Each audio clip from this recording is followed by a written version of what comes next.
Central Africa is a place of unlimited natural wealth, from massive rivers and lakes to lush forests and mind-boggling mineral wealth, including diamonds.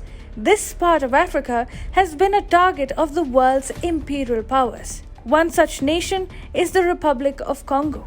With its rich mineral wealth and other resources, the Republic of Congo could have had it all.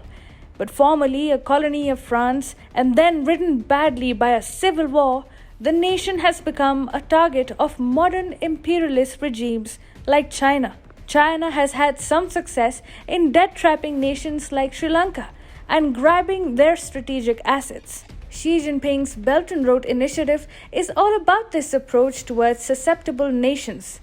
But China has been on an African safari for quite a while now, expecting great success.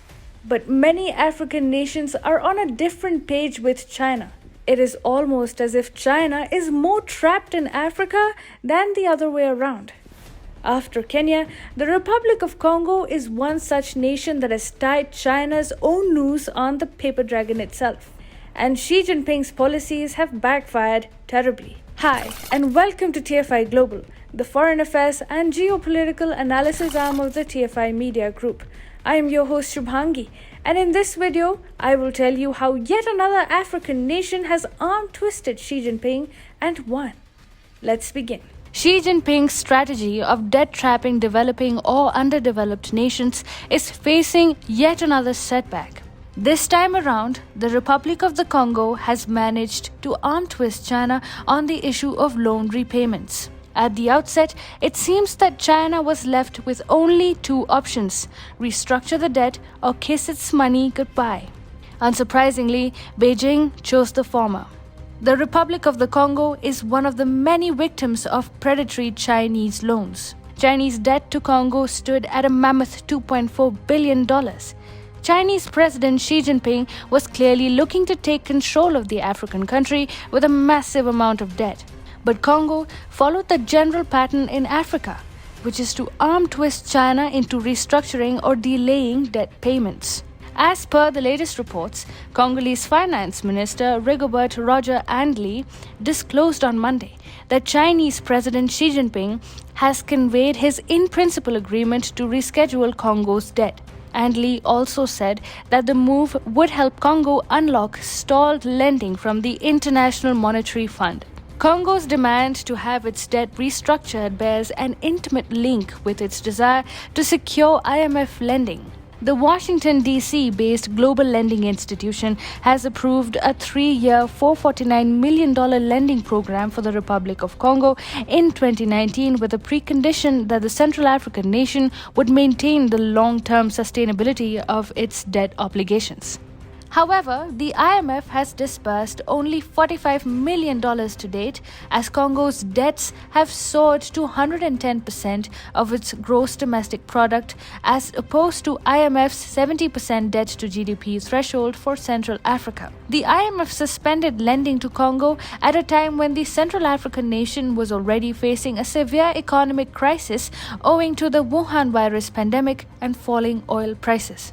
Andly said, "The debt is an obstacle to the conclusion and the continuation of relations with the IMF within the framework of the extended facility, which was concluded in July 2019. That's the point that sometimes hurts our country." In the context of failure to secure IMF lending, Congo keeps nudging China to restructure its debt. A combative Congolese government understands that restructuring Chinese debt is the only means to create room for IMF lending. In 2019, the Republic of the Congo reached a deal with China to restructure a portion of its debt. The 2019 arrangement required Congo to repay a third of its debt within 3 years, and the rest had to be discharged during a 15-year extension of the repayment schedule. But now, Congo wants further restructuring. Congolese finance minister disclosed that the president of Congo had raised the problem in a telephonic conversation with Xi Jinping, proposing a second restructuring of the debt obligations. Andly said that the Congolese president told Xi that debt has again become unsustainable owing to the shock caused by the COVID-19 pandemic. The Congolese finance minister said President Xi Jinping approved this and thanked him for his proposition.